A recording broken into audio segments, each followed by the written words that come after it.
Good evening, everyone.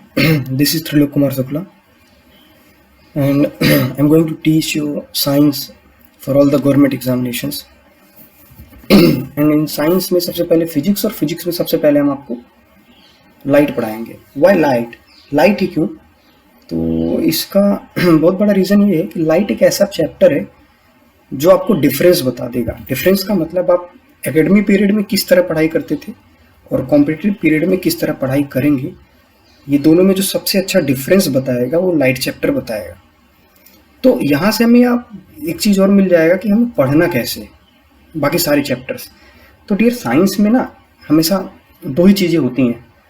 Science में दो चीज़ें होंगी जो हमारे एग्जाम पॉइंट ऑफ व्यू से इम्पोर्टेंट होगा. एक तो अप्लीकेशन कि इसका अनुप्रयोग कहाँ है, और दूसरा होता है उसके फैक्ट.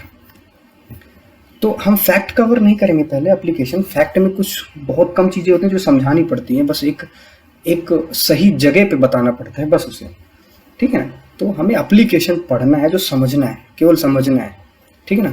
इसलिए दूसरी चीज़ जो हमने ये पीपीटी तैयार की है, इस पीपीटी में इंपॉर्टेंट ये है कि आप इसे अपनी तरीके से नोट्स जरूर बनाओगे, क्योंकि मैंने एक परफॉर्मा यहाँ पे लिखा कि मुझे ये पढ़ाना है. उसमें सारी चीज़ें लिखी नहीं है शायद, जो हम ज़्यादातर लिख कर आपको यहाँ बताएंगे. ठीक है, फिर आगे बढ़ते हैं. तो एज आई टोल्ड यू कि हमने आपको ये प्रकाश पढ़ाना है. It's my name and I am being selected in. So प्रकाश, पहली बात तो एक सीधी रेखा में चलती है, एज वी नो. मैंने कहा definition is not too important. प्रकाश सीधी रेखा में चलती है. इसके रास्ते को जो है प्रकाश की किरण कहा जाता है. और प्रकाश की सीधी रेखा चलने के कई उदाहरण हैं जो हम 9th क्लास में पढ़े. 9th क्या 6th क्लास में भी यूज़ आया है. जैसे pin hole camera. Pin hole camera में आदमी उल्टा दिखता है.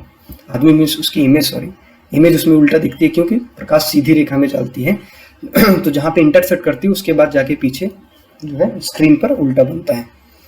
सूर्य ग्रहण, चंद्र ग्रहण, ये सारे कारण जो होते हैं ये जस्टिफाई करता है प्रकाश सीधी रेखा में चलती है. It is not too important, बस दिमाग में रखना प्रकाश सीधी रेखा में चलती है.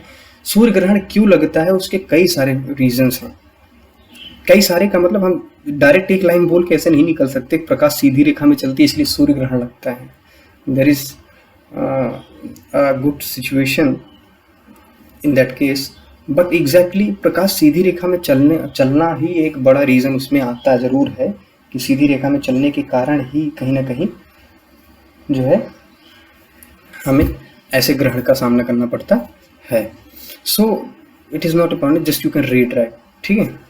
तो जो प्रकाश का जो पहला पॉइंट है वो प्रकाश का परावर्तन है. रिफ्लेक्शन ऑफ द लाइट, प्रकाश का परावर्तन. इसको ध्यान से समझना. रिफ्लेक्शन ऑफ द लाइट होता क्या है डियर?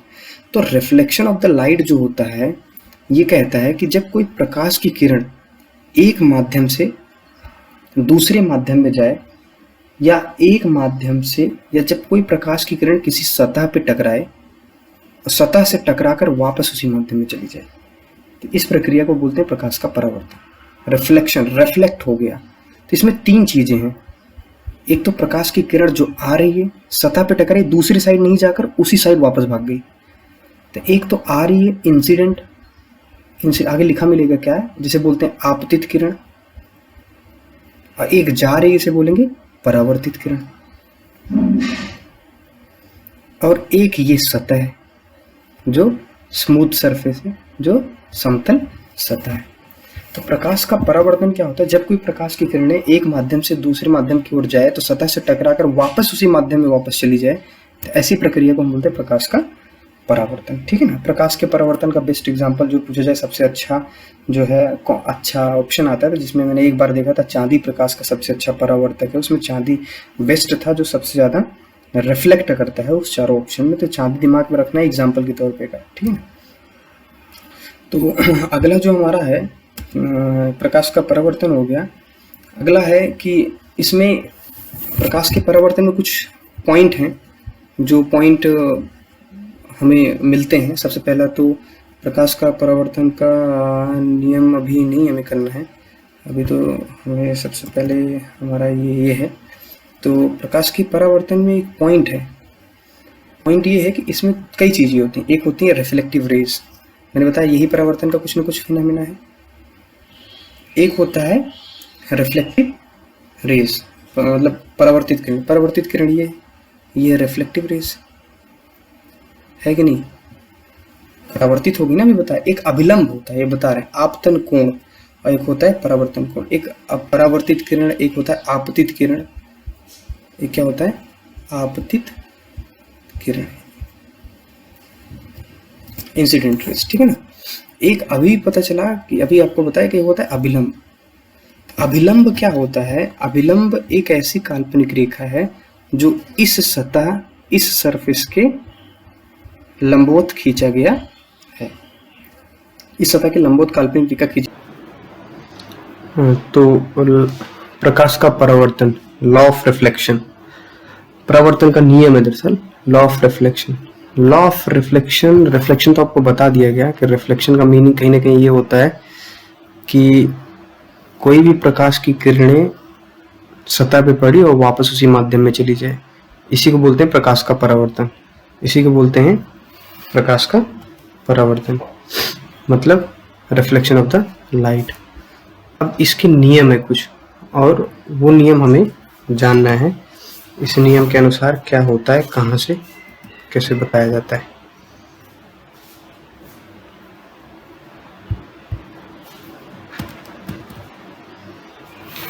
तो पहला नियम ये है कि इसके अनुसार जो हमारा आपतित किरण होता है, जैसे ये है जो हमारा इंसिडेंट रे होता है, आपतित किरण और परावर्तित किरण, रिफ्लेक्टेड रे, आपतित किरण, परावर्तित किरण और अभिलंब। हमने बताया था अभिलंब क्या है, और अभिलंब तीनों एक ही तल पर होते हैं। देखो तीनों एक ही तल पर है, एक ही तल पर है तीनों, आपतित, परावर्तित, अभिलंब तीनों एक ही तल पर होते हैं। इसे बोलते हैं प्रकाश के परावर्तन का प्रथम नियम। और दूसरा नियम ये होता है कि जो आपतन कोण होता है, ये आपतन कोण, जो आपतन कोण होता है वो परावर्तन कोण के हमेशा बराबर होता है, बशर्ते सरफेस क्या हो, स्मूथ रहे, तभी तो परावर्तन के नियम ये लगता है, ठीक है ना। आपतन कोण और परावर्तन कोण हमेशा बराबर होता है। Angle of incident is equal to angle of reflection, ठीक है। ये दो नियम लगते हैं, ये दो नियम हमारे एग्जाम में पूछे जाते हैं। एक होता है लैटरल इन्वर्टेड, जब हम प्लेन मिरर में आगे बताएंगे, उसमें प्लेन मिरर में दाहिने का बाएं, बाएं का दाहिने दिखता है। जैसे आपका बायां हाथ मिरर में जो है शीशे के सामने दाहिना दिखेगा, तो उसे बोलते हैं हम लैटरल इनवर्स। उसे क्या बोलते हैं, लैटरल इनवर्स, मतलब पार्श्व व्युत्क्रम या पार्श्व परावर्तन से बोलते हैं, ठीक है। ये अभी इसमें हमारा है अगला जो पॉइंट होगा, वो होगा समतल दर्पण द्वारा प्रतिबिंब का बनना। तो पहली बात तो ये दिमाग में रहना चाहिए कि दर्पण में कंफ्यूजन नहीं होनी चाहिए। दर्पण में कंफ्यूजन का मतलब कि दर्पण किसे और लेंस किसे कहते हैं। दर्पण एक चीज हमेशा याद रखो, दर्पण का एक साइड हमेशा ओपेक होगा, पेंट होगा। जैसे मान के चलो कोई भी चीज है, दर्पण का एक साइड हमेशा पेंट होगा। अगर ये दर्पण है तो इसका एक साइड पेंट होगा, एक ही साइड से प्रकाश की किरणें आएंगी, वापस चली जाएंगी। एक साइड इसका ओपेक बनाया जाता है। तो इसीलिए दर्पण जो होता है, जो मिरर होता है, वो बेस्ट एग्जांपल होता है रिफ्लेक्शन का। तो दर्पण हम पढ़ेंगे, दर्पण दो प्रकार के होते हैं, समतल और गोलीय दर्पण, समतल दर्पण और गोलीय दर्पण। तो समतल दर्पण में सबसे पहले हमारा जो ये है समतल दर्पण का होता है कि समतल दर्पण में खास बात ये होती है कि समतल दर्पण हमेशा आप जितनी दूरी पर हैं उतनी ही दूरी पे आपका प्रतिबिंब बनेगा। जैसे मान के चलो उतना डिस्टेंस, ये 3 मीटर पे है तो ये भी 3 मीटर दूरी पर आपको प्रतिबिंब दिखेगा। यदि आप 2 मीटर हाइट के हैं तो आपकी हाइट भी 2 मीटर, मतलब आपकी दूरी, आपका साइज, आकार सब सेम दिखता है समतल प्रतिबिंब में। प्रतिबिंब हमेशा आभासी, यहाँ पे ये भी जान लो आभासी किसे कहते हैं और वास्तविक किसे कहते हैं। तो कोई भी प्रतिबिंब यदि सीधा बनेगा, सीधा का मतलब ये जो मुख्य अक्ष है, प्रिंसिपल एक्सिस है, इसके ऊपर कोई भी प्रतिबिंब बनता है उसको सीधा बोलते हैं। अगर प्रतिबिंब सीधा बना है तो हमेशा आभासी प्रतिबिंब कहा जाता है। ये दिमाग में हमेशा रखना है, सीधे प्रतिबिंब को आभासी प्रतिबिंब कहा जाता है। और अगर प्रतिबिंब नीचे बना कहीं पे, यहाँ नीचे प्रतिबिंब नीचे बना है तो उसे बोलते हैं वास्तविक प्रतिबिंब। इसका मतलब यदि प्रतिबिंब सीधा है तो वो आभासी होगा, यदि प्रतिबिंब सीधा है तो वो वर्चुअल होगा, आभासी होगा, और यदि प्रतिबिंब उल्टा है, इन्वर्टेड है, तो वो रियल प्रतिबिंब होगा, वो वास्तविक प्रतिबिंब होगा। ये समझे, आभासी, आभासी का मतलब उल्टा और वास्तविक में सीधा प्रतिबिंब। दूसरी चीज कि इसमें प्रतिबिंब का आकार वस्तु के आकार के एकदम बराबर होता है, ना बड़ा ना छोटा। इसमें ये कुछ इंपॉर्टेंट है कि ये दिमाग में रखना है कि यदि किसी वस्तु की समतल दर्पण प्रतिबिंब देखना है तो उस मिरर की लेंथ उस ऑब्जेक्ट की लेंथ से कम आधी होनी चाहिए। आधी से कम होगा तो पूरी इमेज आपको दिखेगी नहीं उस वस्तु की। यदि किसी वस्तु के समतल दर्पण पर पूरा प्रतिबिंब देखने के लिए दर्पण की लंबाई वस्तु की लंबाई की कम से कम आधी होनी चाहिए। आधी से कम हुई तो पूरा प्रतिबिंब देखना संभव नहीं। एक यहाँ पे इंपॉर्टेंट फैक्टर है, ऐड कर दिया गया है समतल दर्पण के लिए यही है।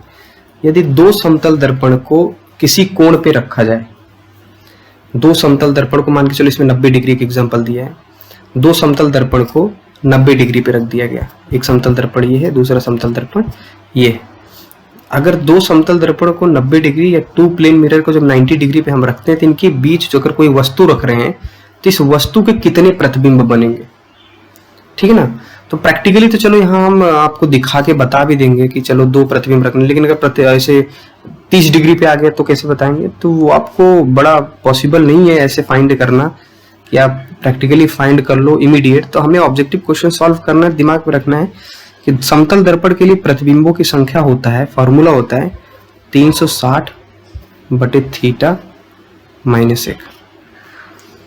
360 बटे थीटा माइनस 1, इसका मतलब यदि 300 यहां लिख दे रहे हैं, 360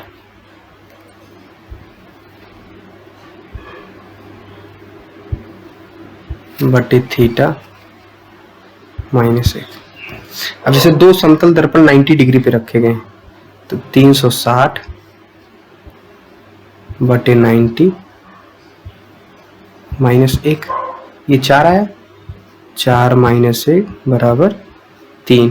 मतलब यदि दो समतल दर्पण एक दूसरे को 90 डिग्री पे रखे गए हैं तो उनके बीच प्रतिबिंबों की संख्या कितनी बनेगी, 3 प्रतिबिंब बनेंगे। तो कुल कितने प्रतिबिंब बनेंगे, 3, यदि दो समतल दर्पण को 90 डिग्री पे रखा है। जो चीज समझ में उसे पॉज करके देख सकते हो। ये हो गया हमारा समतल दर्पण। अगला समतल दर्पण का प्रयोग करते हैं, तो ये आपको थोड़ा आगे जब वीडियो उसका इमेज मिलेगी तो उस इमेज के साथ समझाएंगे, ज्यादा समझ में आएगा। फिर भी समझ लो, घरों में जो हम दर्पण का प्रयोग करते हैं चेहरा देखने के लिए वो समतल दर्पण होता है। परिदर्शी या पेरिस्कोप आगे बताएंगे, वही चीज बताया, फिगर के साथ बताएंगे, ज्यादा समझ में आएगा। पेरिस्कोप और बहुरूपदर्शी या कैलेडोस्कोप, आप ये समझो, एक एग्जांपल हम समझा सकते हैं यहाँ पे कि जो हेरा फेरी मूवी में देखो, वो अंदर वो अक्षय कुमार के साथ कोई घुस जाता है तो उसमें कंफ्यूजन के साथ आपस में सर टकराते रहते हैं। रियल पर्सन नहीं मिल पाता क्योंकि सेम हाइट का आदमी, सेम डिस्टेंस पे आदमी इतनी इमेज रखे। अभी आपको इमेज की संख्या भी बता दी गई है कि नंबर ऑफ इमेज कैसे निकालते हैं। तो किसी डिग्री पे उसे रखा गया है जिससे कई इमेज बन रही है, और समतल दर्पण रखा गया इसलिए बराबर हाइट की इमेज बन रही है। तो ये समझ में नहीं आ रहा है कि रियल पर्सन कहाँ पे खड़ा है। तो वो कंफ्यूजन किसके कारण हो रहा है, रिफ्लेक्शन के कारण। तो वो एग्जांपल है बहुपरदर्शी, वो एग्जांपल है किसी न किसी कारण से। ऐसे ये भी परिदर्शी का भी यूज होता है पेरिस्कोप बनाने के लिए, कि सेम साइज की चीजें दिखे और सेम डिस्टेंस दिखे। दरअसल मान के चलो एक गुफा है, और जो गुफा में सोना वोना ढूंढने जाते हैं, इस गुफा है, और इस गुफे में जो है आदमी यहाँ से जा रहा है, यहाँ से जाएगा और उसे नहीं पता चल पा रहा है कि यहाँ पे सोना रखा हुआ है।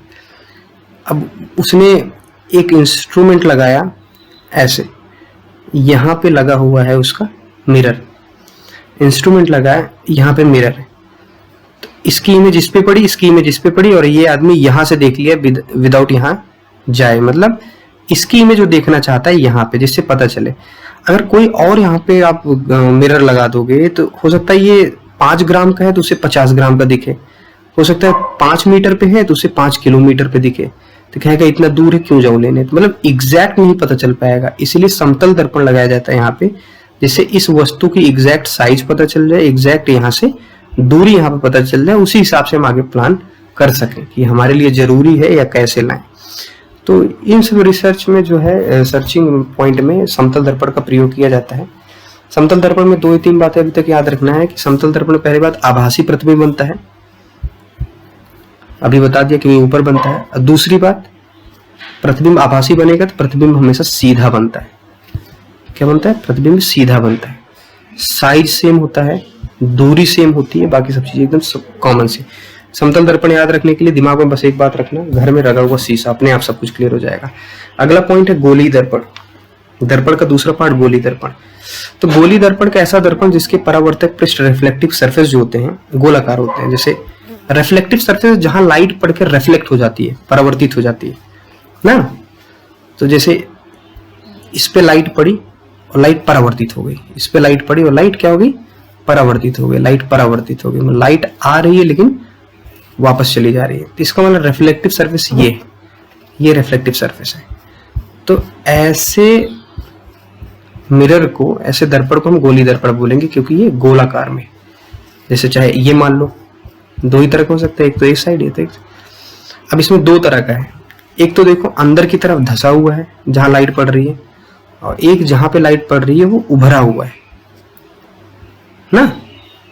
तो ये दिमाग में रखना है जो आगे। तो गोली दर्पण ये होता है जिसका जो है वो अगला।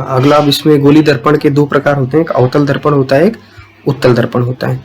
तो यहाँ पे ध्यान से थोड़ा समझना है कि अवतल दर्पण का किस तरह जो है हम यहाँ पे करेंगे। जैसे मान के चलो अवतल दर्पण क्या होता है? कॉनकेव मिरर, तो जिसका रिफ्लेक्टिव सरफेस अंदर की तरफ धसा हो।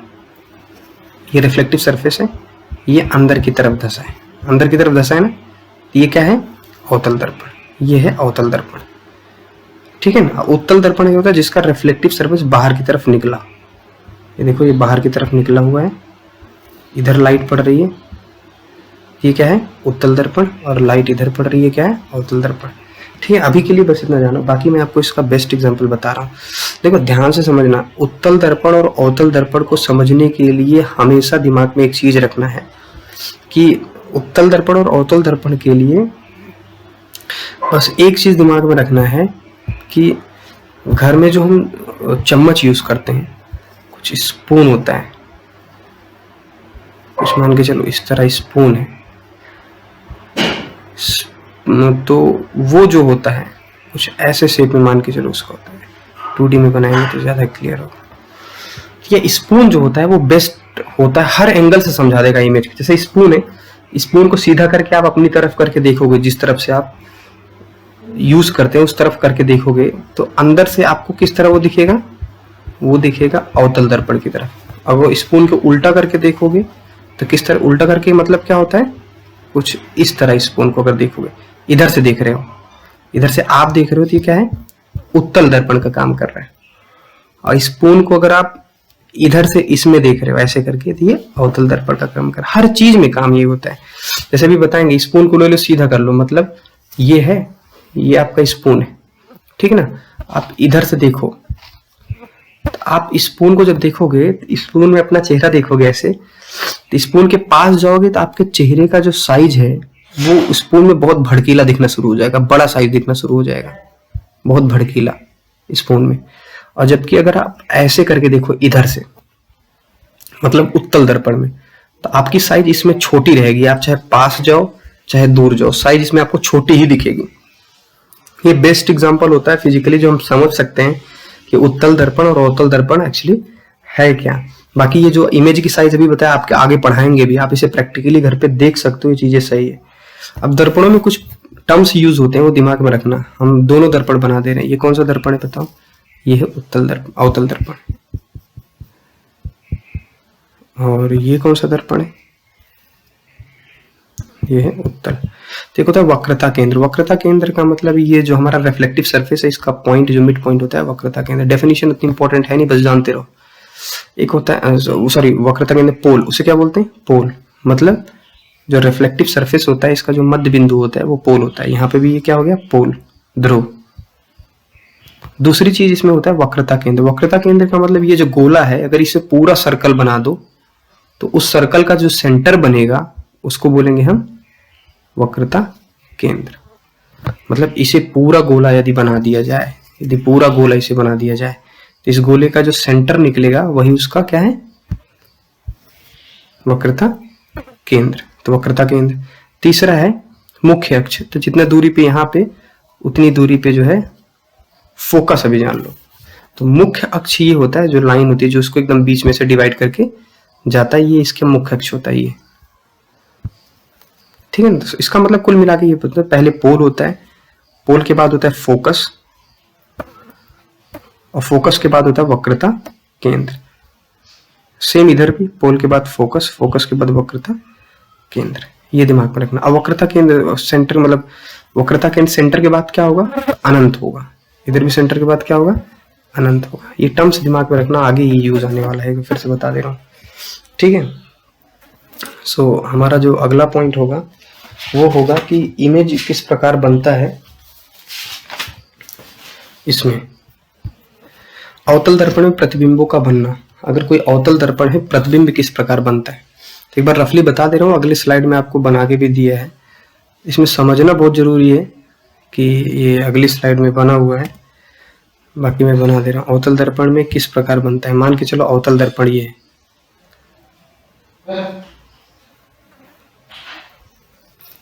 ये आपका अवतल दर्पण है।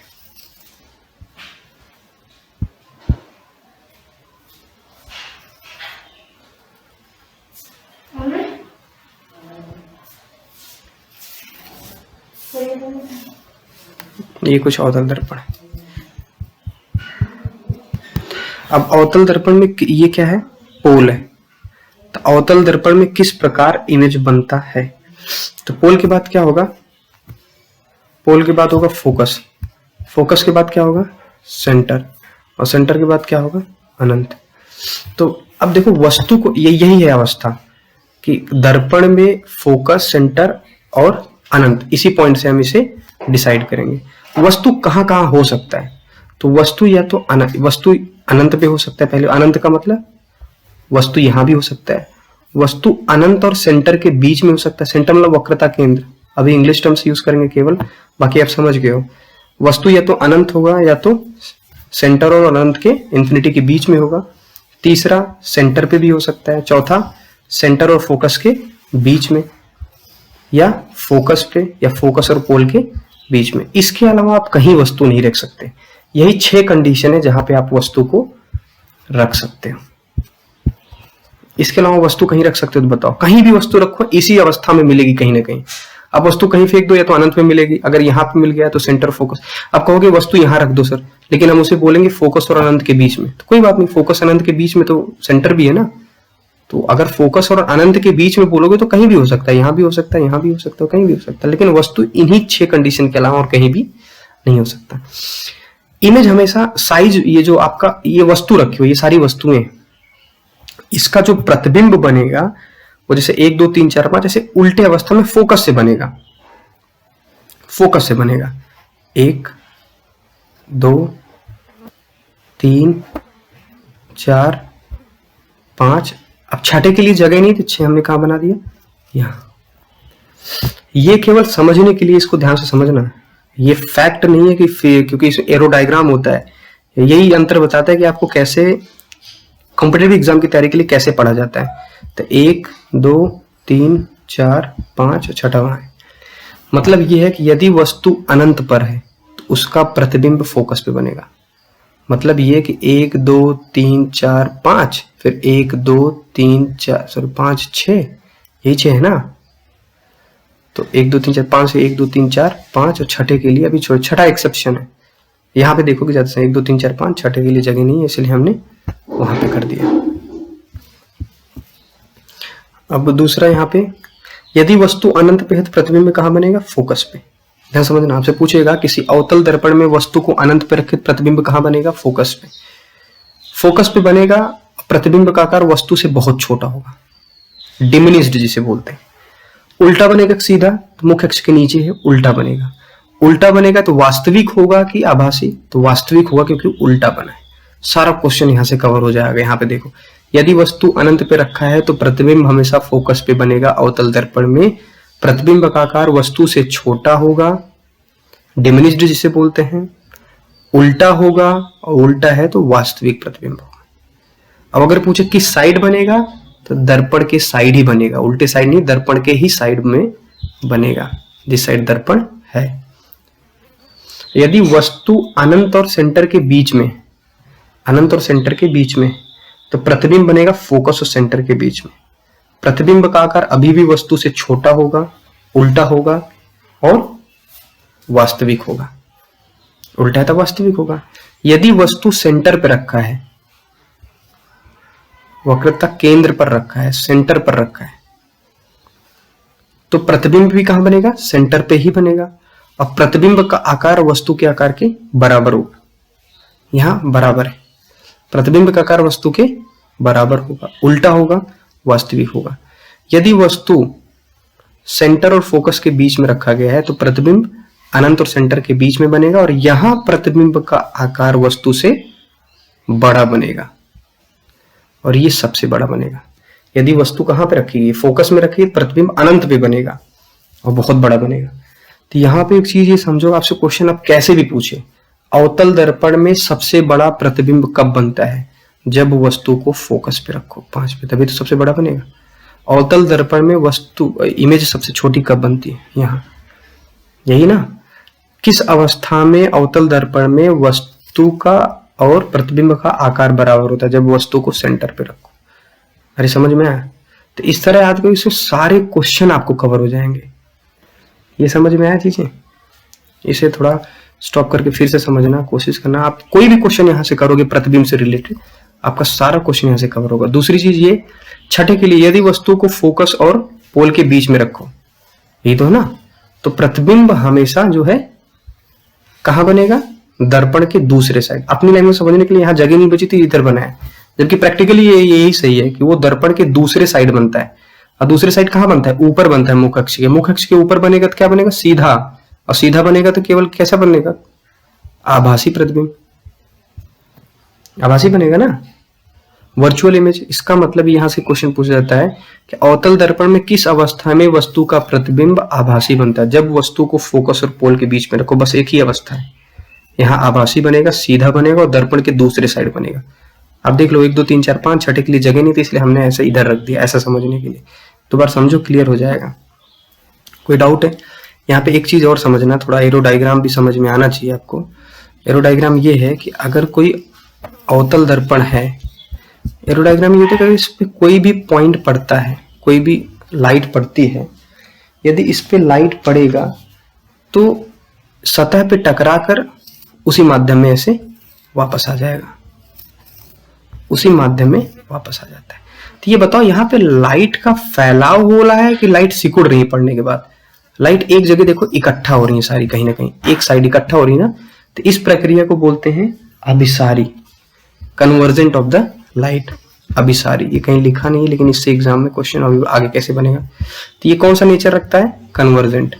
तो बस इतना दिमाग में रखना है कि अवतल दर्पण कन्वर्जेंट दिखाता है, और वस्तु कहाँ रखें, प्रतिबिंब कहाँ बनेगा, आपको ये बातें एकदम अच्छे से क्लियर है। कोई डाउट है यहाँ तक तो आप एक बार फिर वीडियो को पॉज करके देखना, समझ में आसानी से आ जाएगा। दूसरी चीज अब यहाँ पे ये देखना है कि ये हमने बनाया था, इसे आप चाहे तो रोक के देख लेना, थोड़ा आराम से पहले से बना दिया था। यही कुछ बनाया था इसी अवस्था में ना। छठे के लिए जगह नहीं है, इसलिए छठा यहाँ पे है, दिमाग में रखना। छठा कहीं ना कहीं हमारा ये, ठीक है। तो वो रियल में भी इधर ही होता है, ठीक है ना। बाकी हर क्वेश्चन आप यहाँ से क्लियर कर लोगे, ठीक है। तो अगला हमारा है अवतल दर्पण में प्रतिबिंब कहाँ। ये बात बस दिमाग में एक चीज और रखना। अब इसका जो दूसरा एकेडमी में पढ़ते थे, बड़ा एरो डायग्राम से पढ़ते थे, एक लाइट आएगी उस तरीके से बताएंगे, तो आई थिंक टाइम लग जाएगा और याद नहीं रहता एग्जैक्टली। अभी एग्जाम में आ गया, मान के चलो आ गया एग्जाम में, वस्तु अनंत और सेंटर के बीच में है, तो आपने तुरंत ऐसे बनाया, ऐसे बनाते थे आप, ऐसे बनाओगे 1 2 3 4 5 6, आप ऐसे बनाओगे वहां एग्जाम में जल्दी से, ऐसे थोड़ा सा तो हो सकता है दिमाग में ही बना दो तुरंत। ये हो गया 1 2 3 4 5, छठे के लिए जगह नहीं यहाँ पे। तो हमने कहा वस्तु अनंत और सेंटर के बीच में, तो अनंत ये है, सेंटर उसके बाद है, यहाँ बीच में है, तो 2 कहाँ बनेगा? ये कहाँ बनेगा बताओ? इसके और इसके बीच में बन रहा है दो ना, ये क्या है? फोकस और सेंटर के बीच में। छोटा होगा क्योंकि 3 बराबर होता है, इधर वाली छोटी इधर वाली बड़ी, तब वहां पे तुरंत कर दोगे, विदाउट कुछ याद करने की जरूरत नहीं होगा, ठीक है ना। अवतल दर्पण का अनुप्रयोग ये बहुत ज्यादा जरूरी है। देखो अवतल दर्पण यही सबसे, इसीलिए ये चैप्टर पढ़ाए जाते हैं अनुप्रयोग के लिए, मैंने बताया भी था आपको पहले, ठीक है ना। तो अवतल दर्पण का जो अनुप्रयोग होता है उसे ध्यान से समझना कि अवतल दर्पण में तीन, अवतल दर्पण में चीजें बड़ी दिख सकती हैं कि नहीं? अवतल दर्पण में चीजें जो हैं वो बड़ी दिख सकती हैं कि नहीं? सीधी सी बात है। अगर चीजों को आप देखना चाहो तो अवतल दर्पण में चीजें बड़ी दिख सकती हैं ना। तो पहली चीज की अवतल दर्पण में चीजें बड़ी भी दिखती हैं। आगे देखोगे उत्तल दर्पण में चीजें बड़ी दिख ही नहीं सकती, इसमें बड़ी दिख सकती हैं 3 अवस्था में, ठीक है ना। दूसरी चीज, दूसरा जो अवतल दर्पण का है कि अवतल दर्पण हमेशा कन्वर्जेंट, मतलब लाइटें इकट्ठा होती हैं। यहाँ कुछ ऐसा बता दे रहे हैं कि लाइटें जब पड़ेंगी तो लाइटें कहीं ना कहीं इकट्ठी होती हैं, लाइटें कहीं ना कहीं ऐसे। बस इसी 2 प्रॉपर्टीज का यूज हम समझ जाएंगे, रटना नहीं पड़ेगा कभी, सब एक जगह इकट्ठी होती है। यदि वस्तु को बड़ा देखना है तब कहीं ना कहीं अवतल दर्पण का प्रयोग होता है। यदि वस्तु को जो है इकट्ठा उसकी लाइटें देखना है, जैसे दंत विशेषज्ञ जो दर्पण का प्रयोग करता है, डेंटिस्ट जो दर्पण का यूज करता है दांत चेक करने के लिए, वो क्या होता है? अवतल दर्पण। उसका कारण ये है कि जिससे उस दर्पण में दांतों के बीच में जो छोटी गैप्स हैं, जो छोटी छोटी चीजें हैं, उसे बड़ा करके वो देख सकें। अवतल दर्पण में चीजें बड़ी दिख सकती हैं। आगे आप पढ़ोगे उत्तल दर्पण में चीजें बड़ी दिख ही नहीं सकती, उसमें प्रतिबिंब का आकार हमेशा वस्तु से छोटा होगा, जब आगे बताएंगे।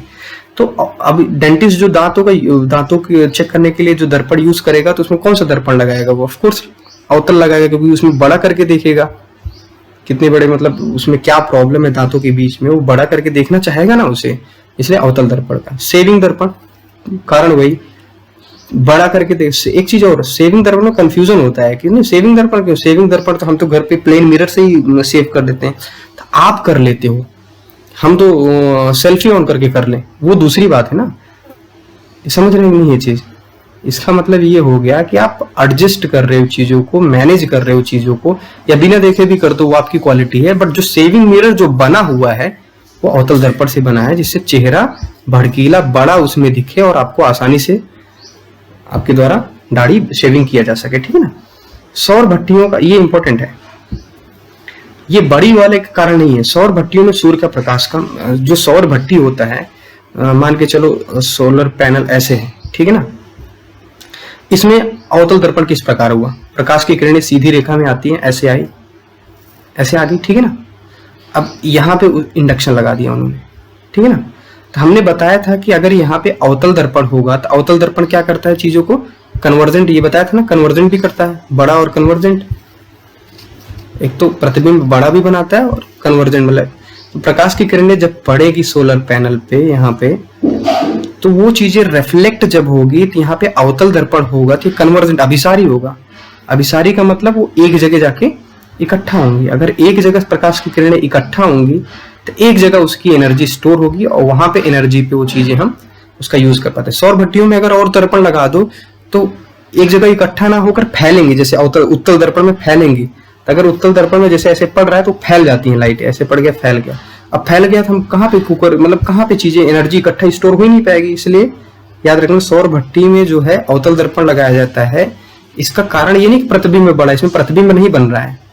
इसमें क्या कारण है कि कन्वर्जेंट है, ठीक है ना। लेकिन लगता है अवतल दर्पण, तो अवतल दर्पण दो ही के कारण से यूज होता है, तो चीजों को बड़ा देखना है तब चीजों को बड़ा देखना है, या तो कन्वर्जेंट लाइट को इकट्ठा देखना है। अभी और बताएंगे। टॉर्च लाइट, सर्च लाइट या अग्रदीप, हेडलाइट जो गाड़ी की हेडलाइट होती है, ये बहुत कंफ्यूजन देता है, वो आगे आपको क्लियर हो जाएगा फिगर में कुछ। जैसे ये मान के चलो है टॉर्च लाइट, ठीक है ना। अब टॉर्च लाइट में यहाँ पे समझने की कोशिश करो, ये इसका फोकस है, ये इसका क्या है, टॉर्च लाइट का फोकस। जब प्रकाश की किरणें फोकस पे पड़ी तो आप मुझे अच्छे से बताओ, यदि वस्तु फोकस पे रखा है तो प्रतिबिंब कहाँ बनता है, अनंत पे। यहाँ बनेगा ऐसे अब इसमें कहोगे इसमें दर्पण कहाँ है, तो ये जिसका जो इसके अंदर, ये तो ग्लास है क्योंकि आर पार दिख रहा है, तो ये दर्पण नहीं है डियर, ये ग्लास है, ये दर्पण है, ये दिखा साइड में जो लगे हैं, ये दर्पण है ये। तो जब ये प्रकाश की किरणें इस दर्पण पे पड़ेंगी, फोकस पे पड़ेंगी, अरे समझे ना, फोकस पे जब पड़ेंगी तो यदि वस्तु को फोकस पे रखो तो प्रतिबिंब कहाँ बनता है, अनंत पे, बड़ा। तो इसीलिए ये लाइटें जो है अनंत पे चली जाती हैं। लाइटें कहाँ चली जाती हैं, अनंत पे, और दूर तक आपको चीजें दिखाई देती हैं, समझे। ये कन्वर्जेंट वाली कहीं ना कहीं प्रॉपर्टी है। या बाहर की प्रकाश इस पे गई, देखो, समझे कि नहीं, कहीं ना कहीं कन्वर्जेंट होके एक जगह पड़ रहे हैं। तो ये कारण ये है कि प्रतिबिंब जो है कन्वर्जेंट के कारण टॉर्च लाइट में कौन सा, अवतल दर्पण। इसे समझना, अगर ये नहीं समझा पाए ये चैप्टर पढ़ाने का फिर कोई मतलब नहीं है। यही चीज याद, अवतल दर्पण जो जितने भी ये होते हैं इक्विपमेंट होते हैं, मतलब टॉर्च हो गई, सर्च लाइट हो गई, उसमें अवतल दर्पण ही लगेगा। जैसे एग्जाम्पल दूसरा और है, मान के चलो ये डिश टीवी, इसमें तो लाइट नहीं होती, इसमें तो रेडियो वेव होता है। बट कहीं ना कहीं एग्जाम्पल वही है कि जब प्रकाश की किरणें यहाँ से पड़ी, ऐसे प्रकाश की किरणें इस पे, मतलब सॉरी, प्रकाश की किरणें यहाँ पे नहीं है, रेडियो वेव है, लेकिन वही है, तो ये वापस जाके इकट्ठी होंगी। इकट्ठी का मतलब कन्वर्जेंट होंगी। तो यहाँ रेडियो वेव इकट्ठा हो रहा है कि नहीं हो रहा है, इकट्ठा हो रहा है, मतलब कन्वर्जेंट है। इसके इसी कारण यहाँ पे क्या लगाया जाता है, अवतल, अवतल शेप में या अवतल दर्पण लगाया जाता है। ये अवतल दर्पण का शेप है ना, अवतल दर्पण का काम कर रही है क्योंकि कन्वर्जेंट है, लाइट को इकट्ठा करके इसमें कहते हैं, जिससे सिग्नल आपको मिल रहा हो, टीवी आप देख रहे हो। इसका मतलब ये है कि प्रकाश की किरणें जब टकराकर एक जगह सब आके मिलने लगती हैं, इकट्ठी होने लगती हैं, तो उसे कन्वर्जेंट बोलते हैं, अभिसारी क्रिया बोलते हैं। और अवतल में अभिसारी क्रिया होती है कि नहीं, इसी कारण अवतल दर्पण यहाँ पे यूज होता है। डिश टीवी में जो आप देखते हो, छतरी जो लगी होती है ना, अगर यहाँ पे उत्तल लगा दो, कुछ इस प्रकार लगा दो, वे रेडियो वेव पड़ी, एक उधर चली गई, उधर आप में नेटवर्क ही नहीं होगा, तो आप कैसे देखो, इसलिए अवतल दर्पण का प्रयोग होता है। सौर भट्टी, डिश टीवी, ये सब में कौन सा दर्पण होता है, इसका कारण ये है कि अभिसारी क्रिया के कारण होता है, ठीक है ना। दूसरा इसमें और एग्जांपल है, जैसे मान के चलो, इसमें और एग्जांपल एक है कि ये माइक्रोस्कोप। तो माइक्रोस्कोप को अगर ध्यान से देखो तो माइक्रोस्कोप में बड़ा कंफ्यूजन होता है कि लोग यहाँ समझते हैं या जो है कहीं पे भी समझ जाते हैं कि चीजें कहाँ रखी हैं। जैसे मान के चलो माइक्रोस्कोप में हम दर्पण की बात करें तो दर्पण यहाँ है, ये दर्पण, ये गोला सा दिख रहा है, ये दर्पण है। क्या करो, जब वस्तु रखी गई तो वस्तु जब इस पे पड़ता है तो सारा, इसमें हौच पौच नहीं हो सकता, जब वस्तु की जितने भी प्रकाश की लाइट है वो एक जगह कर देता है। क्या कर देता है, एक जगह। तो जब एक जगह कर, जैसे वस्तु इस पे पड़ी तो प्रकाश की लाइट को एक जगह कर दिया, मतलब उस वस्तु का आकार, सारी प्रकाश की लाइट एक जगह कर दिया, जिससे आप आसानी से यहाँ पे देख लेते हो। मोटा मोटा यहाँ पे लेंस लगा हुआ है, ये सब लेंस है, लेकिन ये जो दर्पण यहाँ पे लगा है वो दर्पण कौन सा है, यहाँ पे दर्पण लगा होता है, यहाँ पे ये दर्पण, ये कौन सा दर्पण है, ये है अवतल दर्पण। अवतल दर्पण क्यों है, चीजों को बड़ा देखने के लिए कि अभिसारी क्रिया के कारण, अभिसारी कन्वर्जेंट के कारण, क्योंकि प्रकाश की किरणें एक जगह यहाँ पे इकट्ठा कर देती है, जिससे चीजें क्लियरली हमें इस साइड दिख जाता है। कोई डाउट है? तो ऐसे आप जरूरी नहीं कि इतने एग्जाम्पल हैं, आप अपने दिमाग से सोच सकते हैं। बस दो ही कारण से अवतल दर्पण की प्रॉपर्टी रखेगा, या तो आप चीजें बड़ी देखना चाहते हो इसलिए अवतल दर्पण है, या तो चीजों में कन्वर्जेंट कहीं ना कहीं है इसलिए वो क्या है, अवतल दर्पण है। कन्वर्जेंट का मतलब प्रकाश की किरणों को इकट्ठा करना। तो यहाँ पे ये है, और जैसे बाकी आगे बता दिया गया वो है। आई थिंक अगली स्लाइड में तो कुछ नहीं, अब उत्तल दर्पण है नहीं, अगली स्लाइड में कुछ है नहीं। डिश, ये टॉर्च हो गया, और कुछ एग्जांपल अगर आपके दिमाग में आ रहा है तो आप इसे सोचो और उसे बताओ भी कि ये कौन सा दर्पण होगा, कौन सा मिरर होगा। अब उतना क्लियर तब हो जाएगा जब आपको कॉन्वेक्स भी बता देंगे, उत्तल दर्पण भी बता देंगे अवतल दर्पण के साथ। ये पूरा अवतल दर्पण बताया, अगली क्लास में आपको उत्तल दर्पण बता दिया जाएगा, जिससे आपको पूरी तरह से क्लियर हो जाएगा कि कहाँ पे क्या लगता है। जैसे मान के चलो इसी का जस्ट उल्टा होता है वो, ठीक है ना। जैसे इसमें अभी के लिए समझने के लिए, जैसे मान के चलो इसमें क्या दिखता है, बड़ा देखने के लिए यूज करते हैं। इसमें हमेशा अवतल दर्पण में जितनी चीजें बड़ी देखने के लिए यूज करते हैं, या तो बड़ी या तो कन्वर्जेंट। तो डाउट कन्वर्जेंट में कुछ लोगों को होता है, लेकिन मेरे हिसाब से दो एग्जांपल, मैंने 2-3 एग्जांपल रख दिया, उसे क्लियर डिश टीवी और वो माइक्रोस्कोप कन्वर्जेंट वाला रखा। लेकिन अगर हम बात करें जैसे साइड मिरर की बात करते हैं, साइड मिरर का मतलब जैसे गाड़ी में साइड मिरर लगा होता है, ठीक है ना। तो गाड़ी में अगर मान के चलो ये आपकी गाड़ी है तो इसमें साइड मिरर, यहाँ पे ये साइड मिरर लगा हुआ है। साइड मिरर पीछे कोई ट्रक आ रहा है, कोई बड़ा सा ट्रक आ रहा है, तो साइड मिरर क्या करता है, इस बड़े से ट्रक को छोटे में कन्वर्ट करके यहाँ पे दिखा देता है कि नहीं दिखा देता, एग्जैक्टली दिखा देता है। तो दरअसल साइड मिरर में चीजों को बड़ा करके देख रहे हो, चीजों को छोटा करके देख रहे हो, छोटा करके, इसलिए यहाँ पे कौन सा दर्पण होगा, उत्तल होगा, अवतल नहीं। वो आगे बताएंगे कि उत्तल दर्पण में दो कारणों से उत्तल दर्पण का यूज होता है, या तो चीजों को छोटा देखना है और या तो चीजों को क्या देखना है, लाइट का फैलाव देखना है।